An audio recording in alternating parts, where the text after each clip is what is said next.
साथ संगत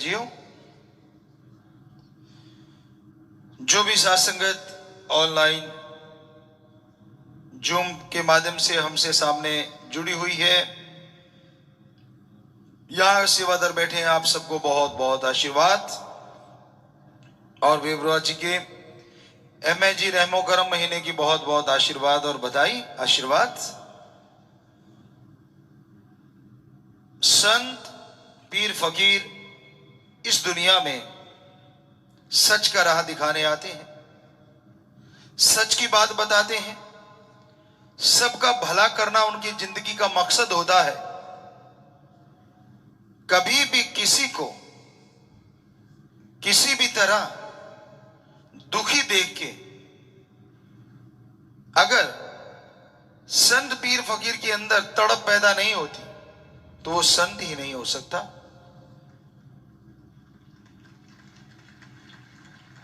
रूहानी संत, सूफी संत का मतलब ही ये है, आत्मिक संत कह ले, आत्मिक मंथन करता है,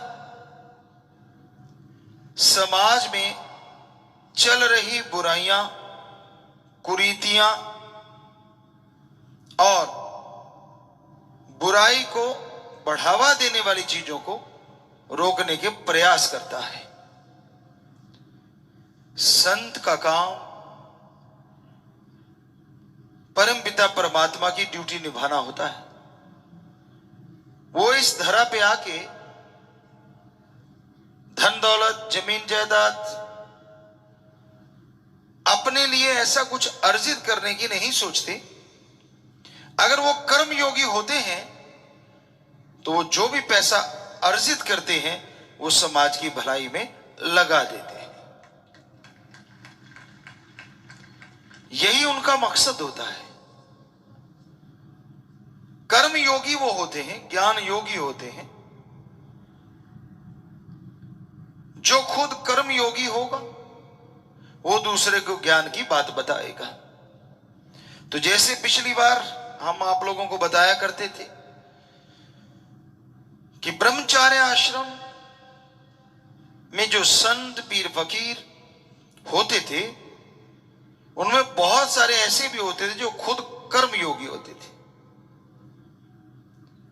क्योंकि ब्रह्मचार्य में यह सिखाया जाता है कर्म करना धर्म है और धर्म पे अमल करना ज्ञान है।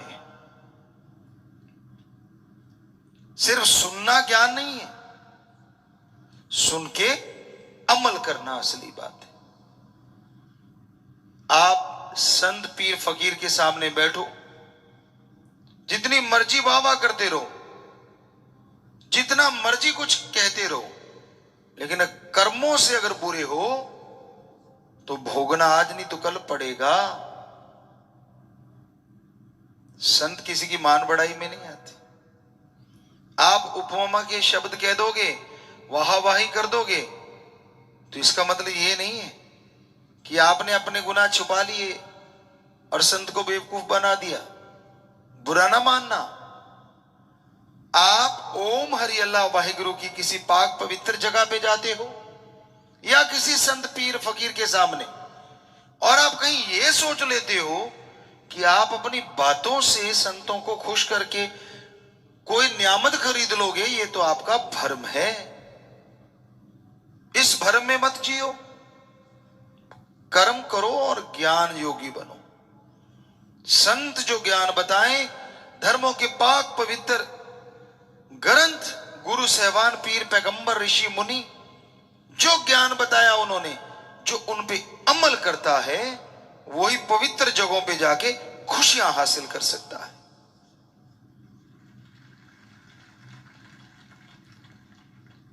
वो तो अपने घर में रह के भी खुशियां ले सकता है, फिर संतों के पास जाना क्यों? आदमी माने ना माने, जब संतों के रूबरू होते हो ना आप, पवित्र जगहों के पाक पवित्र ग्रंथों के सामने नतमस्तक होते हो ना आप, देख पॉजिटिव वेव्स, किरणें आती हैं, स्वस्थ किरणें जो आपको उकसाती हैं कि अच्छे कर्म करो और अपनी बुराई को निकाल डालो या मार डालो।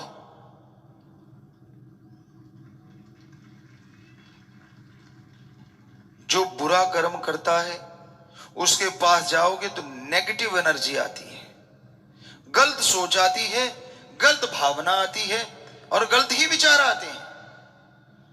और जब आपको पता है पवित्र जगहों पे आप जाओ पवित्रता के साथ, ग्रहण करने के लिए, नैरो माइंड के साथ नहीं, तंग दिली के साथ नहीं, खुले दिल के साथ जाइए, तो संत पीर फकीरों के यहां से आप हर बार बहुत कुछ नया लेके जाओगे, हर बार खुशियों के खजाने पाओगे। पर घमंड नहीं होना चाहिए, अहंकार नहीं होना चाहिए। क्या आप सोचते हैं सिर्फ टल्ली, शंख, नाद या बाजा बजाने से आप संत पीर फकीर या राम को खुश कर लोगे? तो हवा तो रोज टल्लियां बजाती है, जैसी तेज चलती है। गऊ के गले में टल्ली बांध देते हैं, वो भी रोज बजाती है। और पशु पक्षी होते हैं जो पालतू होते, कहीं हमने देखा है बकरी के गले में बांध दी, पुराने टाइमों में भेड़ के गले में बांध दी, वो तो कब के बैकुंठ चले जाते, क्योंकि तो इतनी टल्ली तो आप बजा ही नहीं सकते। वो जब जब चलते हैं तब तब टल्ली बजती है। टल्ली बजानी है तो पहले मन की बजाओ और आत्मा से बजाओ, तो आप खुशियां हासिल कर पाएंगे, तो दया में रहमत के लायक बन पाएंगे। अपनी भावना का शुद्धिकरण करो। कड़वी बातें होती हैं, लेकिन सच हमेशा कड़वा होता है। कड़वी कुनैन होती है, लेकिन शुगर कोटेड कर दी गई, कहते हैं वो बहुत फायदा करती है बुखार वगैरह में। उसी तरह सच्ची बातें कड़वी तो जरूर लगती, लेकिन आने वाले टाइम में आपके कर्म सही करके आपको जिंदगी के परमानंद की तरफ ले जाते हैं। नाटक करके आप किसी को उसको खुश कर सकते हो जिसको चापलूसी पसंद है। ऐसे होते हैं, कहते ना ये तो फलां का चमचा है।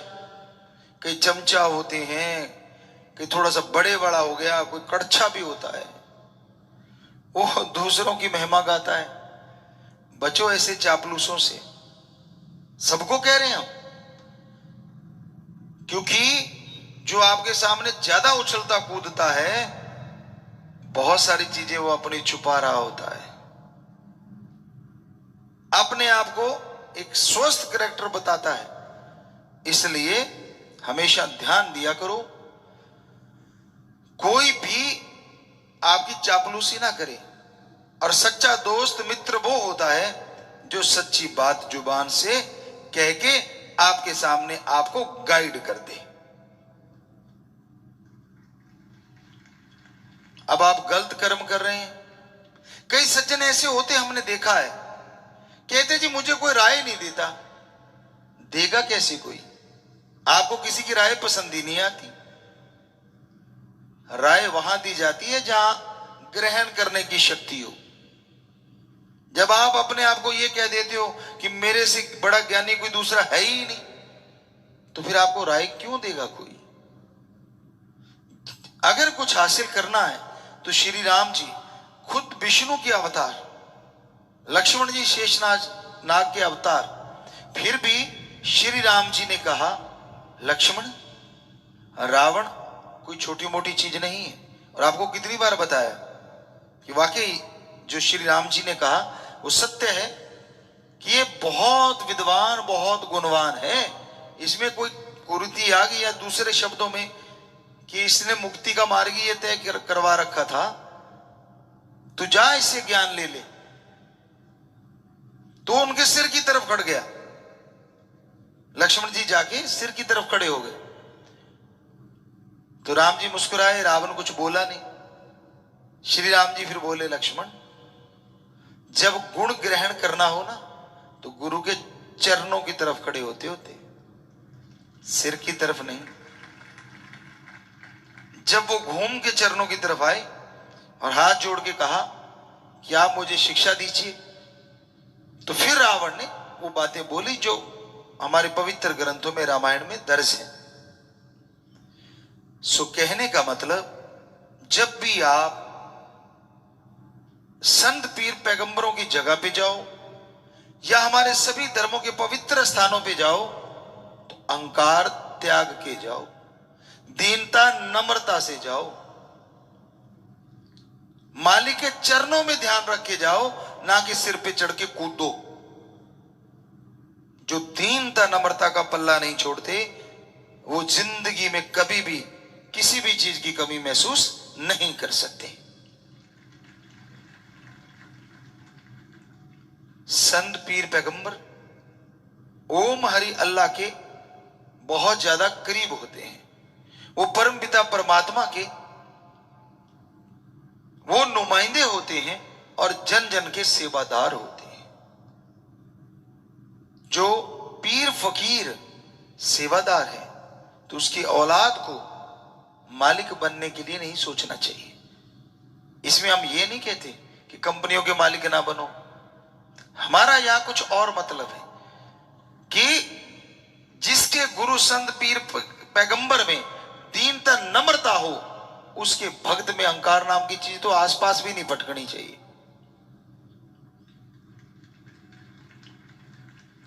अगर आप में आ रही है तो अपने आप को लानत दिया करें थोड़ी देर के लिए, ताकि वो चीज आपसे दूर हो जाए, क्योंकि खुद ही अहंकार आदमी को डुबो देता है।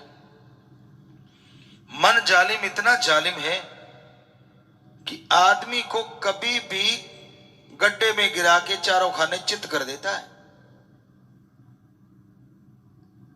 साईं जी ने एक जगह लिखा हुआ है, स्वामी जी महाराज ने, गुरु कहे करो तुम सोई, मन के मते चलो मत कोई, ये बब में गोते खिलवावे, ये गुरु से बेमुख करवावे। नफ शैतान मन जो आपके अंदर रहता है, नेगेटिव थॉट्स जो माइंड को देता है वो मन है, नफ शैतान है। पॉजिटिव थॉट्स देता है, सकारात्मक सोच देता है, वो आत्मा है, वो रूह है। तो उसकी सुनो, अहंकार ना करो। आज घर में लड़ाइयां हैं ईगो की वजह से, गांव में लड़ाई है ईगो की वजह से, देशों में लड़ाइयां हैं ईगो की वजह से, और कोई क्षेत्र इससे बचा नहीं है। कोई भी क्षेत्र, चाहे वो राम नाम का क्यों ना हो, यहां भी लोगों के अंदर ईगो आ जाती है। मैं उससे कम नहीं, मेरे में क्या कमी, उसमें क्या ऐसा। जी नहीं, भक्त जन तो दीनता नम्रता के पुजारी होते हैं कि नहीं भाई मैं तो सबसे दीन हूं, नम्रता हूं, रखने वाला हूं, अहंकार को ऊपर हावी होने ना दो, क्योंकि अगर ये हावी हो गया तो परम पिता परमात्मा को नहीं पा सकोगे। इसलिए नम्रता धारण करो। ये हमारे पुरातन समय से बताया गया। पर आदमी के अंदर बहुत तरह के अहंकार हैं। कुछ तो ऐसे होते हैं जिनको कोई समझा भी नहीं सकता।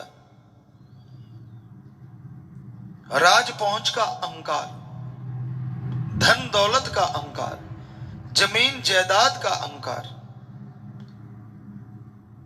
थोड़ा शरीर अच्छा है शरीर का अहंकार, चंद लोग देखने लग गए उसका अहंकार, अपनी सोच का अहंकार कि मेरे जितना चतुर चला कोई है ही नहीं, मैं ही सारी दुनिया से समझदार हूं, बाकी तो पैदल घूम रहे। मतलब उसके कहने का मतलब होता है दिमाग भगवान ने मेरे को दे दिया, बाकी को तो खाली डिब्बा है। तो ये भी एक अहंकार है। और क्या लिखा हमारे धर्मों में, अहंकार को मार जरूर होती है, आज नहीं तो कल होती है। अहंकार मत किया करो। रावण से बड़ा आज तक अभी तक कोई इंसान नहीं है आदमी के रूप में। सर्वश्रेष्ठ साइंटिस्ट था जिसके कंधे पे एटम परमाणु रहता था और दिखता तक नहीं था। इतनी शोध थी, इतना अदृश्य शक्तियां उसने प्राप्त कर रखी थी। उसके पास पुष्पक विमान कह लीजिए, आज की भाषा में बोले तो उसको क्या बोले, शायद ऐसा तो कोई लैंडिंग करता नहीं जैसा वो लैंडिंग करता था। चलो हवाई जहाज या जहाज कह देते समझाने के लिए। वो सिर्फ और सिर्फ रावण के हाथों की और विभीषण के हाथों की और एक उनके भाई बताते हैं जिनसे वो लेके आए थे, उनके हाथों की पकड़ से और उनकी प्लस रेट से, उनकी सोच से ही उड़ता था।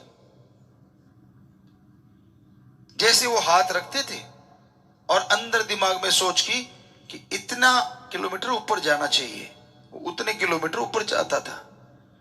कि भाई इतने माइल्स, इतने कोस की स्पीड होनी चाहिए, उतनी ही स्पीड पकड़ता था। आज के रोबो क्या ऐसा नहीं कर रहे? क्या आप ही फन्ने का? आपसे पहले कोई जिंदा नहीं हुआ दुनिया में विज्ञान को मानने वाला? क्या कर लिया आपने? एक रोबो सुपर कंप्यूटर बना लिए हैं। तो अगर आपके अकॉर्डिंग कंप्यूटर आदमियों की तरह काम करने लगे हैं, तो क्या आपसे पहले ऐसा कोई नहीं हो सकता जिसने इतनी साधना कर ली हो, विज्ञान को इतना पा लिया हो कि विमान उसकी वो प्लस रेट से, उसकी थॉट से चलता था? हो सकता है आज भी आने वाले टाइम में ऐसा कुछ हो जाए, पर अभी तक तो हुआ नहीं। कितना बड़ा साइंटिस्ट था वो। और आज तक किसी में ऐसा गुण नहीं आया। चंद्रमा की रोशनी से भी वो काम लेता था, पूरी लंका जगमगाती थी। सूरज की रोशनी, सौर ऊर्जा उस टाइमों में भी उसके पास थी। जब चाहे बरसात करवाता था, यहां चाहे बरसात करवा लेता था। और वो जहाज की चर्चा कर रहे थे, कहीं भी लैंड करवा लेता था। उसके लिए हेलीपैड नहीं बनाने पड़ते थे। तो गजब था ना वो। चलो अभी तो उसके थोड़े से गुण बताए हैं। बहुत भक्ति में अव्वल था। शिव जी का जो महादेव जी हैं हमारे, उनका बहुत बड़ा भक्त था, बहुत वरदान थे उनके पास। तो ये थोड़ी सी बात, इतनी में एक भी बात आप में हो, चलो माना थोड़ा सा अहंकार आ सकता है, अगर नहीं है तो फिर किस बात का अहंकार? उसने भी किया कि मैं मौत को भी हरा दूंगा, क्योंकि बाकी चीजें वो जीत चुका था। क्योंकि उसको लगा मेरी नाभि में अमृत का कुआं है, यहां तक कि उसकी लाइफ का जो चक्र था वो खत्म नहीं होने वाला था। श्वासों पे नियंत्रण कर लिया था, लेकिन वो श्वास थे तो ना उतने ही जितने लिखे हुए थे। पर उसको लगता था मैं अमृत मेरे अंदर है, नाभि में है, इसको प्रयोग करके मैं भक्ति के द्वारा कभी नहीं मरूंगा, तो मौत से भी टक्कर ले लूंगा। इसी अहंकार में उसने सीता माता को उठाया। और फिर आप जानते हैं, लखपूत सवा लख नाती तै रावण कर दिया न बाती। क्या है ऐसा आप में जो अहंकार कर रहे हो? कौन सी ऐसी चीज है जो रावण के पैर की बराबरी करते हो आप? चंद नोट आ गए, चंद पैसे आ गए, थोड़ी ऐश कर ली, और चार लोगों ने राम अच्छा जी, ये नहीं सोचा कि मेरे को नमस्कार क्यों होती है, सोचा नहीं। बस कहता अच्छा मेरे में कुछ स्पेशल हो गया। अरे भाई कभी शीशे में मुंह देखना, खुद ना डर जाना कहीं देख के, बुरा ना बनाना भाई। कई सज्जन ऐसे भी होते हैं, उनको भी लगता है कि नहीं मेरे में कुछ अलग है। 10 लोग नमस्कार, अलग हो गया कोई रुतबा, अलग हो गया अगर आप ऑफिसर हैं, अलग हो गया कोई राज पहुंच है, तो थोड़ा सा लोग मिलने जुलने ज्यादा लगते हैं। कोई पीर फकीर है उसको भी सलामें होने लगती हैं। पर फिर भी अहंकार का तो कोई मतलब नहीं होना चाहिए ना, क्योंकि सलामें अगर संत पीर फकीर को हो रही हैं तो उस ओम हरि अल्लाह वाहिगुरु के नाम के लिए। अहंकार किस चीज का, किस बात का, क्यों? खुद ही जो करते हैं वो खुदा से दूर रहते हैं। अहंकार जो करते हैं वो दूर रहते हैं राम से। दीनता नम्रता धार के पा लेते हैं राम को। दीनता नम्रता एक भक्त के गहने हैं, इंसान के गहने हैं। जो ऐसे पहन लेता है वो सही रास्ते पे चल पे तो बहुत खुशियां हासिल कर लेता है, और गलत रास्ते पे चल पड़े तो ठगियां भी बहुत मार लेता है। आपने देखा होगा गांव शहरों में कई लोग होते हैं जिनको मीठी छुरी कहा जाता है। हमने तो देखा भाई, पक्का आजमाया हुआ है।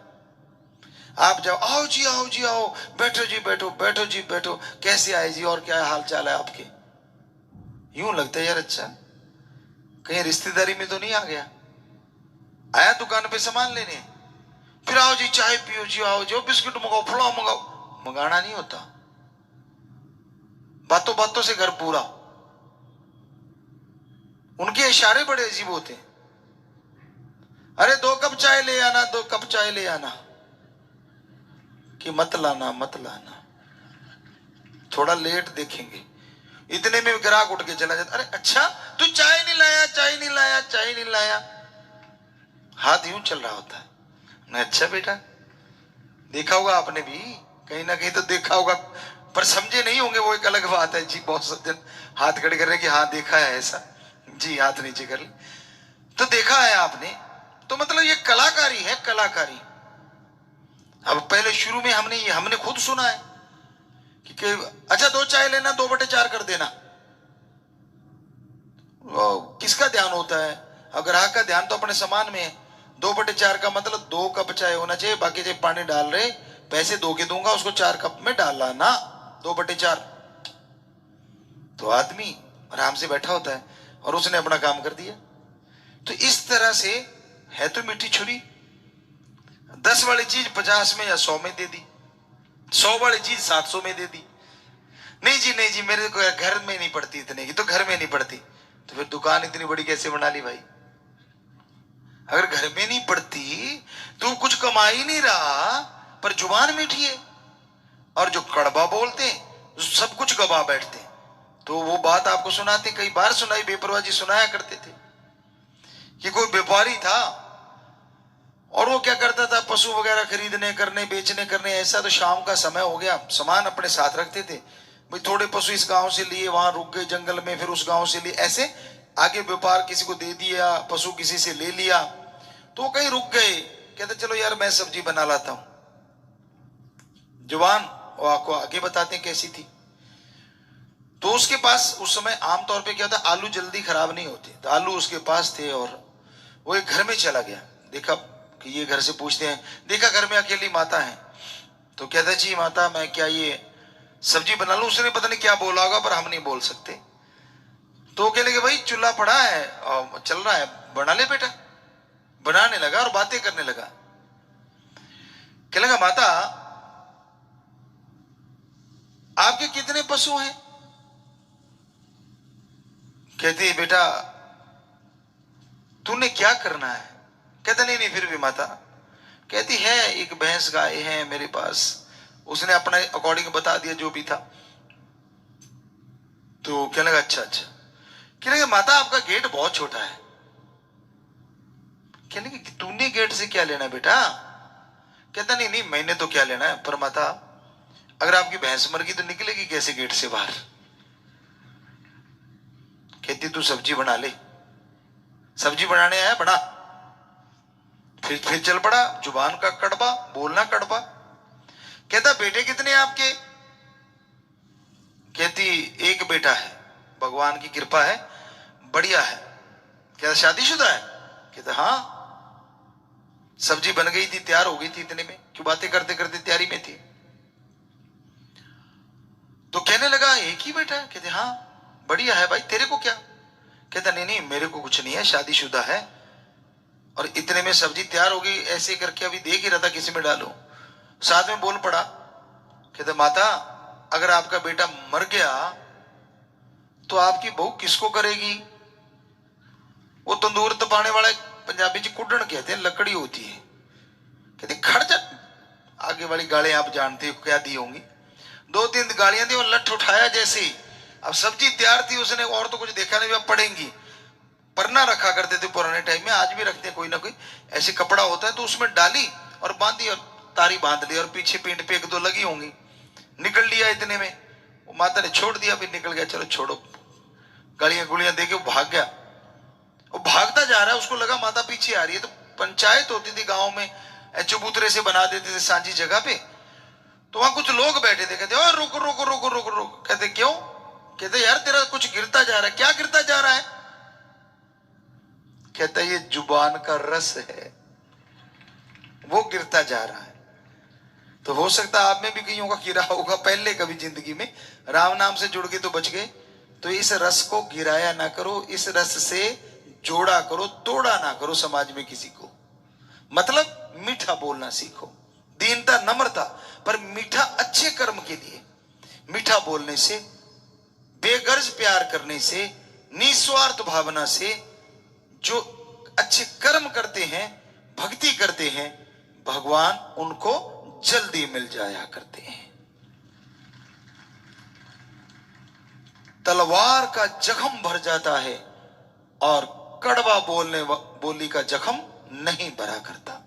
जब भी वो सामने आता है उसकी कही हुई बात याद आ जाती है। इसलिए याद रखो, मीठा बोलना और दीनता नम्रता के साथ चलना सीख लो, क्योंकि दीनता नम्रता ही एक ऐसी सीढ़ी है जिसके द्वारा चढ़ते हुए आप राम को पा सकते हैं, ओम हरि अल्लाह वाहिगुरु को पाया जा सकता है।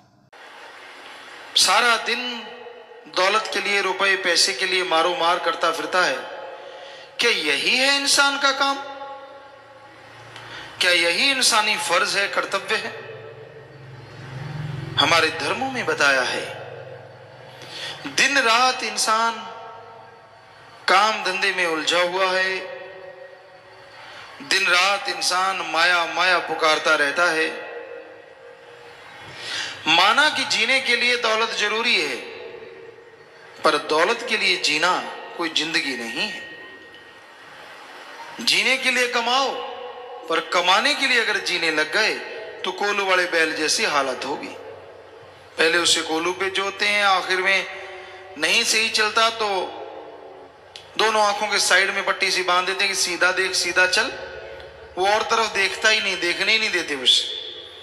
घूमता रहता है, लाठियां खाता रहता है और आखिर में मर जाता है।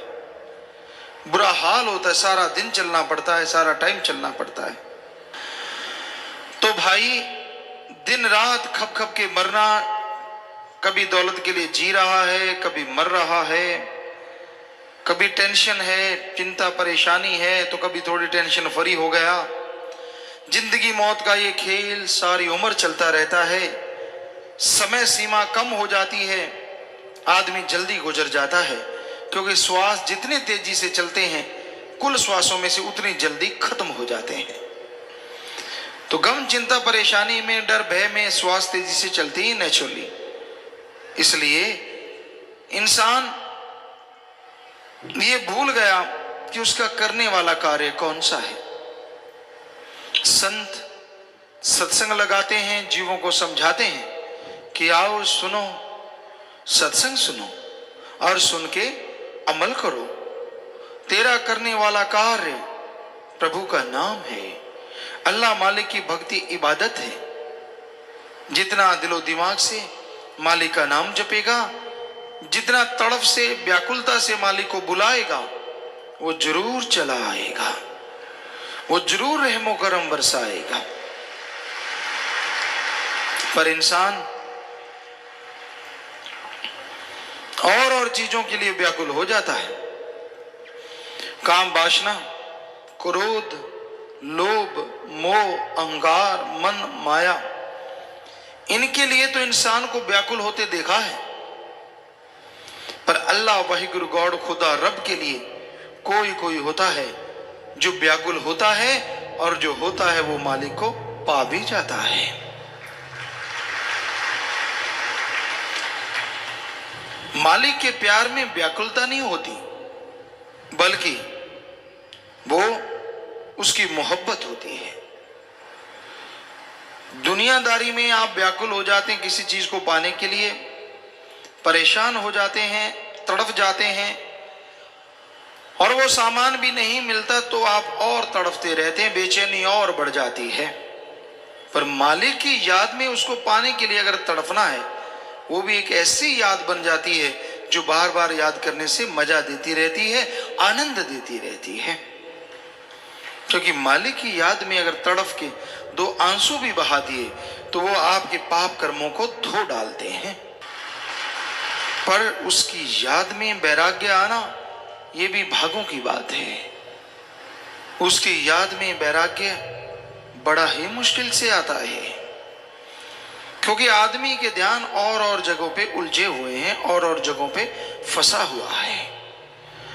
तो अपने विचारों को एकाग्र करो, विचारों को कंट्रोल करो और सुमरन भक्ति इबादत करो। सुमरन करते हुए अगर विचार एकाग्र है तो मालिक की दया में रहमत के लायक जल्दी बनोगे।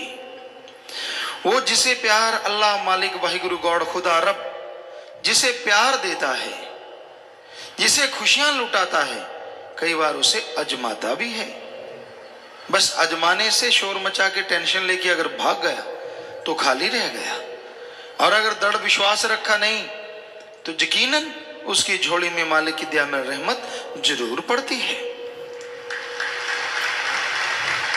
तो मालिक का रहमो करम अगर हासिल करना है, उसकी दया में रहमत के काबिल बनना है, तो अपने अंदर के विचारों का शुद्धिकरण करो, अंदर के विचारों को साफ करना है, और ये होंगे सुमरन के द्वारा। चलते बैठ के लेट के काम धंधा करते थोड़ा थोड़ा सुमरण करते रहो, थोड़ी थोड़ी भक्ति करते रहो। थोड़ा किया गया सुमरण भी कलयुग में बहुत काम करता है। पहले के युगों में सैकड़ों साल लोग इबादत करते, तपस्या करते, पूजा करते, तो फल नहीं मिलता था। अब कुछ महीनों में सच्ची तड़फ से मालिक को बुलाया जाए तो उसका रहमो करम बरसने लगता है। कितना आसान है मालिक का नाम लेना, कितना आसान। पर जो नहीं लेते उनको लगता है बड़ा ही मुश्किल है। क्या मुश्किल है भाई? खाना खाना, पेट भरना है तो पहले आटा गूंदो, रोटी बनाओ, को लगाने के लिए चटनी, दाल, सब्जी, कुछ ना कुछ भाजी बनानी पड़ती है, फिर कौर तोड़नी पड़ती है, उससे लगाना पड़ता है, खाना पड़ता है, निगलना पड़ता है, आंतड़ियां हजम करती हैं, तब जाके कहीं ताकत मिलती है। राम नाम तो बड़ा ही आसान है। सत्संग में आओ, संत पीर फकीर राम का नाम बताते हैं, अल्लाह मालिक की तरीका समझाते हैं, उसको सुन के अमल कर लो तो भाई आपको कुछ भी करना नहीं। बाद में जीभा मुंह के अंदर है ही ऑलरेडी, विचार दिमाग में चलते ही चलते हैं, तो विचारों से सुमरण कर लो चाहे जीभा से कर लो। जितना कर लोगे उतनी ही दया में रहमत बढ़ती जाएगी। पर ये भागों वाला इंसान मालिक के प्यार मोहब्बत को पा सकता है जो अपना स्टैंड रखे, जो अपनी जगह पे सही रहे। क्या पता मालिक अजमा रहा हो, पर हमने देखा है अजमाने की जरूरत नहीं पड़ती। थोड़ा समय गुजरता है, आदमी सब कुछ भूल के फिर से वही, जैसे गधे के ऊपर किसी ने लाल बांध दिए, हीरे जवाहरात बांध दिए, बड़ा सुंदर सजा दिया, कुछ देर खुशी हुई कि भाई बड़ा सुंदर लग रहा है, जैसे रस्सा छोड़ा जाके कूड़े करकट के ढेर पे हींकने लगा, आवाजें निकालने लगा, और हींगता हुआ सारा कुछ तोड़ दिया और वही माटी में लथपथ हो गया। ऐसा ही होता है, मन बड़ा जालिम है। मालिक रहमो करम बख्श देता है, दया में रहमत बख्श देता है, पर यह गधे की तरह फिर से सब कुछ मिट्टी में मिला देता है। कोई परवाह नहीं करता, कोई कायदा कानून नहीं रखता, बस अपनी एक अलग इमेज बना लेता है। उस इमेज के अनुसार इंसान को गुमराह करता रहता है, भरमाता रहता है, तड़फाता रहता है, और कहता है तेरी मन मर्जी अगर पूरी हो गई तो सही है, नहीं तो नहीं। ये थोड़ा ही ना होता है। संत पीर फकीर तो मालिक से दुआ मांगते हैं, दुआ करते हैं। अब करने वाला देने वाला अल्लाह वाहिगुरु राम है। जो सुन के अमल कर लेते हैं, मालिक उनकी झोलियां अंदर बाहर से लबरेज कर देते हैं, माला माल कर देते हैं। जो सुन के छोड़ देते हैं वो अपने कर्मों का फल भोगते रहते हैं। तो संत पीर फकीर बात वो कहते हैं जो अल्लाह वाहिगुरु राम उनको कहता है, जो अंदर से मालिक ख्याल देता है। सुनो, विचारो और अमल करो तो बेड़ा पार हो जाता है। तो ये बड़ा ही जरूरी है कि आप वचन सुनो, अमल करो और मालिक की दया में रहमत के काबिल बन जाओ। जो जीव सत्संग में आते हैं वही सुनेंगे, और जो सुनते हैं अमल भी वही करेंगे। सुना नहीं अमल कैसे, किस बात पे करेगा कोई? तो सत्संग पूरे ध्यान से सुनो, अपनी खुदी अहंकार को छोड़ के, अपनी और बातों को छोड़ के सत्संग की तरफ ध्यान दो। दूसरी तरफ ध्यान दे दे के आपने कितना जोर लगा लिया, कुछ हासिल हुआ? सत्संग में भी लोग बुराइयों से कई बार बाज नहीं आते। मन कई बार इंसान का उसे उठा के ले जाता है, इधर उधर नींद ला देता है, कभी कुछ क्योंकि बड़ी जालिम ताकत है। माना कि अमल नहीं होने देते सत्संग में ताकत होती है, लेकिन भटकाता तो ये कभी कभी है। कभी आंखों से गलत दिखाने लग जाता है, उसी में उलझा देता है। पर ये अलग बात है, संतों के वचन जब हथौड़े की तरह पड़ते हैं तो रोंगटे खड़े हो जाते कि हैं, अच्छा मेरे को कह रहे हैं, मैंने अभी देखा। तो मन का तो काम है भरमाना, मन का काम है भटकाना। इस जीवों को भरमाता है, भटकाता है और तड़फाता है। इससे लड़ना कलयुग में सच्ची भक्ति है। अपने अंदर के बुरे विचारों से लड़ो, यानी बुरे विचारों को अपने पे हावी ना होने दो, अच्छे विचारों के साथ आगे बढ़ो, तो मालिक की दया में रहमत के काबिल एक दिन जरूर बनोगे। तो अमल जरूरी है। आप कोई भी काम धंधा करते हैं, लोग आके पूछते हैं गुरुजी मैं फलां काम कर लूं। हम हमेशा कहते हैं भाई, जिस काम का अच्छी तरह से तजुर्बा है या तजुर्बा ले लो, फिर वो काम लगातार करो, मेहनत करो, तो मालिक की दया में रहमत के लायक आप बनोगे ही बनोगे, और काम धंधे में भी सफलता जरूर होगी। तजुर्बा लेके मेहनत से करो, साथ में सुमरन करो। कर्म आपने करने हैं, सुमरन करोगे, फल देने वाला भी आप पे रीझ जाएगा, खुश हो जाएगा। तो कर्म जोगी और ज्ञान जोगी बने रहो, कर्म भी करते रहो और सुमरन भक्ति इबादत भी करते रहो, ताकि कर्म करते हुए कोई परेशानी ना आए। सुमरन के द्वारा जो भी कर्म करो अच्छे करो, और उसमें आपको तरक्की मिले, ताकत मिले, आगे बढ़ने का रास्ता मिले। जो जीव सुन के अमल करते हैं वो भाग्यशाली ना होते हुए भी भाग्यशाली बन जाया करते हैं। सत्संग में भाग्य बनते हैं। कोई नसीबों वाला, कोई भागों वाला जीव होता है जो सुन के अमल करता है, और वो अपने भाग्य बदल सकता है।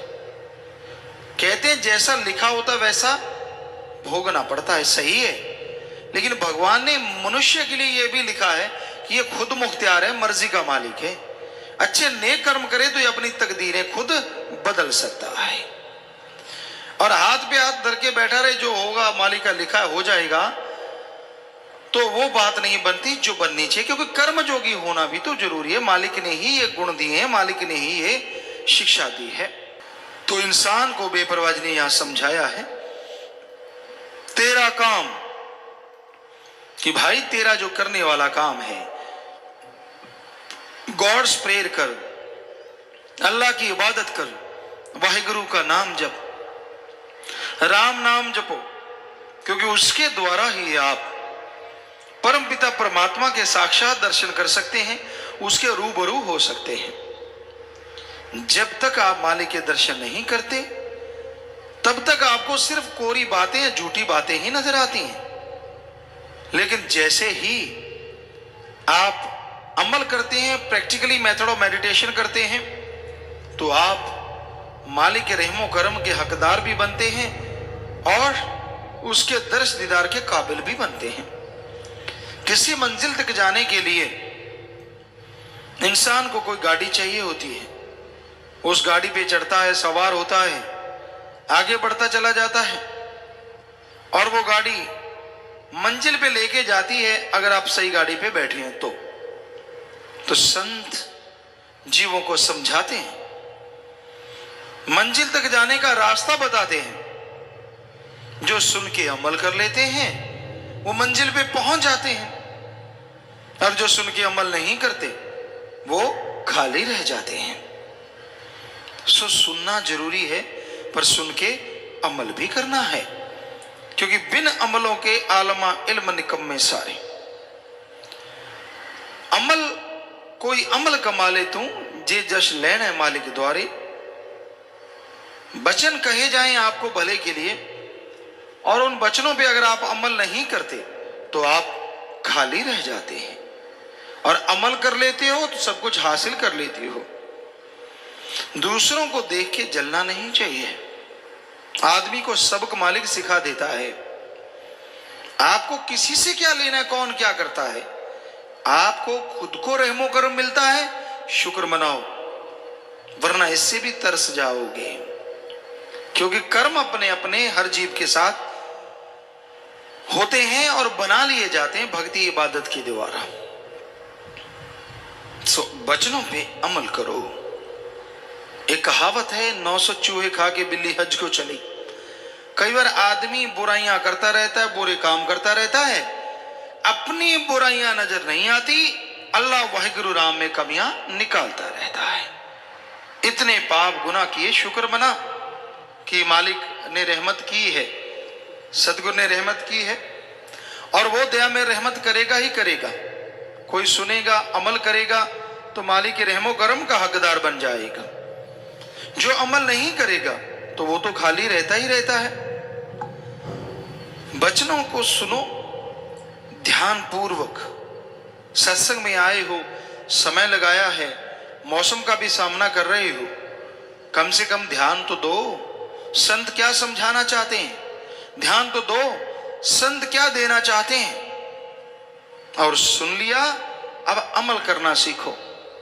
पर यह देखा है, जो आदमी पढ़ के कड़ जाता है, एक कहावत है, पढ़ के कड़ गया, क्योंकि तो दूध सारा दिन उबलते उबलते लाल हो जाता है, कड़ जाता है, तो कहते हैं ये बिल्कुल कड़ गया, पक गया।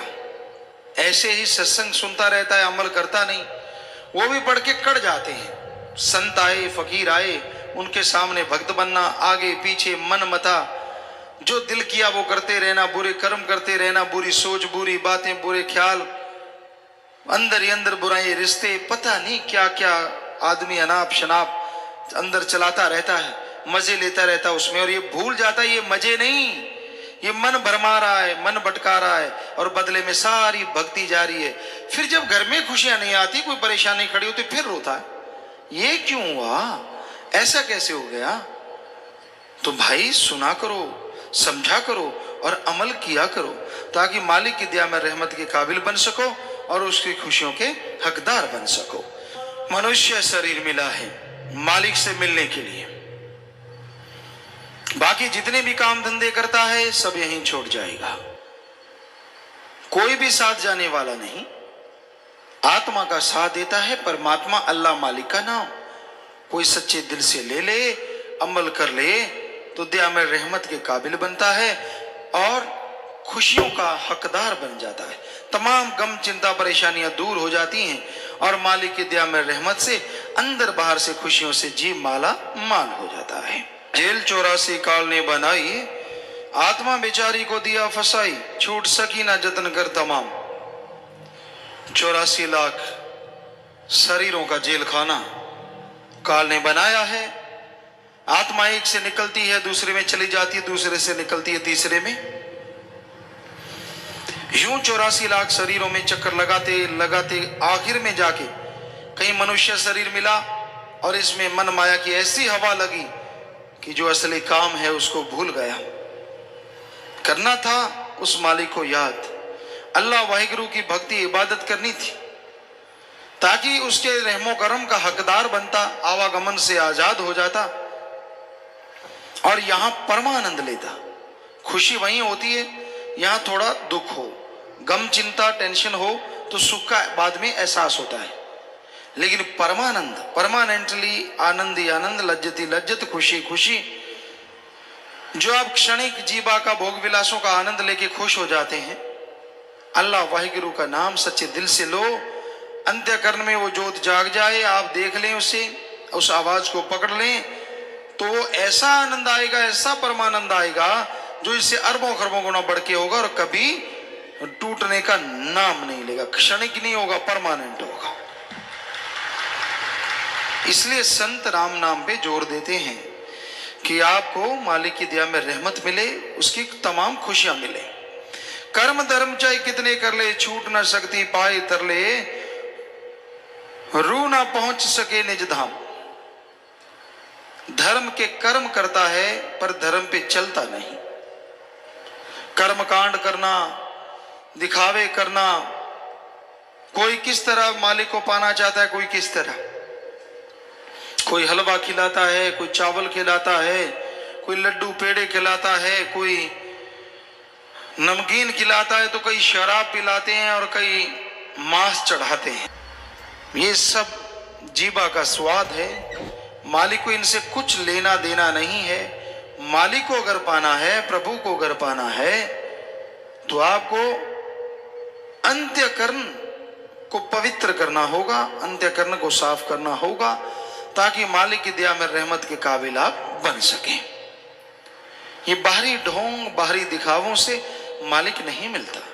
अरे जो हमें शरीर दे सकता है, क्या हमारे बनाए भोजन को नहीं बना सकता? और अगर बना सकता है तो हमारे हलवे पूड़ियों का वो भूखा कैसे हो सकता है?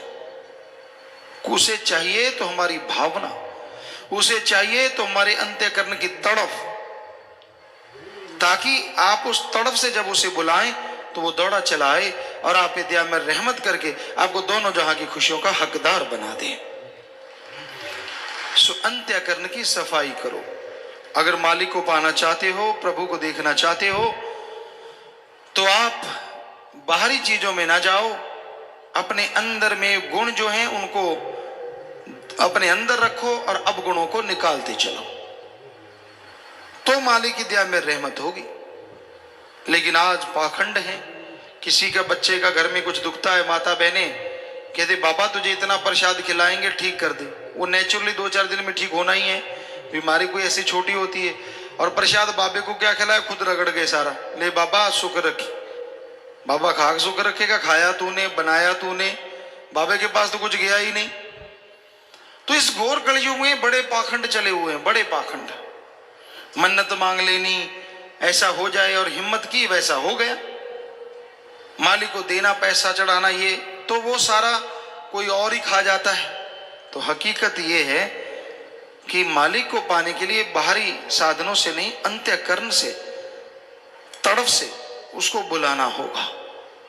जैसे आपके अपने औलाद के लिए तड़फ होती है, बेटा या बेटी कोई भी आपको प्यारा है, आपसे दूर है, लेकिन आप उसके लिए तड़फ जाते हैं जब ये सुनते हैं कि उस इलाके में कोई दुर्घटना हो गई, कोई परेशानी आ गई। आपको मालूम नहीं पड़ता आपका बच्चा कैसे है, बेअख्तियार आंखों से आंसू बहने लगते हैं, आप तड़फ जाते हैं।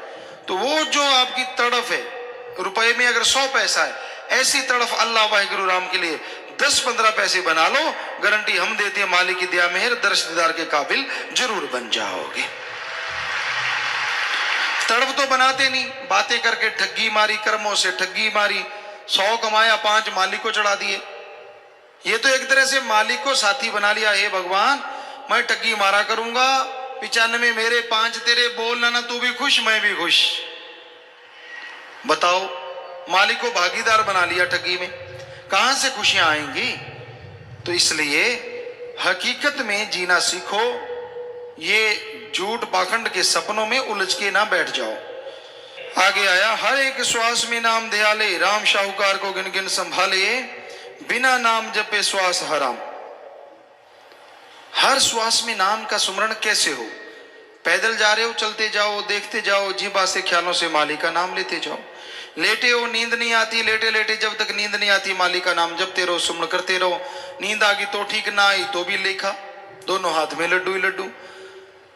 और काम धंधा करते हो, हाथों पैरों से कर्म करते रहो, जीवा से ख्यालों से मालिक का नाम लेते हो। उन काम धंधों में भी बरकत, फायदा होगा और मालिक की याद भी बन जाएगी। तो सुमरण करना चाहिए, हर श्वास श्वास में सुमरण हो सकता है, संभव है। बिना नाम जपे श्वास हराम, कि नाम जिसमें नहीं जपते वो श्वास हराम हो जाता है। इसलिए नाम जपो, नाम जपने में बेइंतहा खुशियां हैं। नशे छोड़ दो, नशे बर्बादी का घर है। शराब है, सारे धर्मों में इसे मना किया गया है, शराब ना पियो। शर प्लस आप, इस्लाम धर्म में कहते हैं शर कहते हैं शरारत शैतान को, आप कहते हैं पानी को, कि अल्लाह की इबादत करने वालों शराब शैतान का पानी है, पीना मत वरना की गई इबादत को खाक में मिलाएगा, दोजख में जलाएगा। सिख धर्म में भी सारे नशे मना है। पोस्त भंग अफीम मद नशा उतर जाए पर बात, नाम कुमारी नानका चढ़ी रहे दिन रात। ये जितने भी दुनियावी नशे हैं, सुबह का शाम, शाम का सुबह उतरता, गंदगी भरे हैं। नशा करना तो अल्लाह वाहिगुरु राम के नाम का करो, एक बार चढ़ गया तो दोनों जहान में नहीं उतरेगा। हिंदू धर्म में लिखा है कि शराब समुद्र मंथन से पैदा हुई, पीने वाले राक्षस, जो इसे पिएगा राक्षस प्रवृत्ति बना देगी, इसलिए आदमी को नहीं पीना। और नशे ना करो, बर्बादी का घर है। फिर मांस अंडा है, मांस अंडा भी बर्बाद करता है, क्योंकि आदमी बेरहम हो जाता है। दया रहमत और दया रहम की भावना खत्म होती है, तो दया रहमत करने वाला की रहमत को कैसे हासिल करोगे जब दया रहम ही अंदर नहीं है। इसलिए मांस अंडा नहीं खाना चाहिए। विज्ञान कहती है हम शाकाहारी, हमारे हाथ, हमारे दांत, हमारे नाखून, हमारा जबड़ा, हमारी आंतड़े, हमारी पाचन क्रिया सब शाकाहारी है। धर्म कहते हैं मांस नहीं खाना चाहिए, क्योंकि मांस मचुरिया खात है सुरापान के हेत, ते नर जड़ से जाएंगे जो मूली का खेत। कि जो मांस अंडा ये बुरी चीज खाते हैं, ऐसे चले जाते हैं, सारे सुख शांति उनके पास है।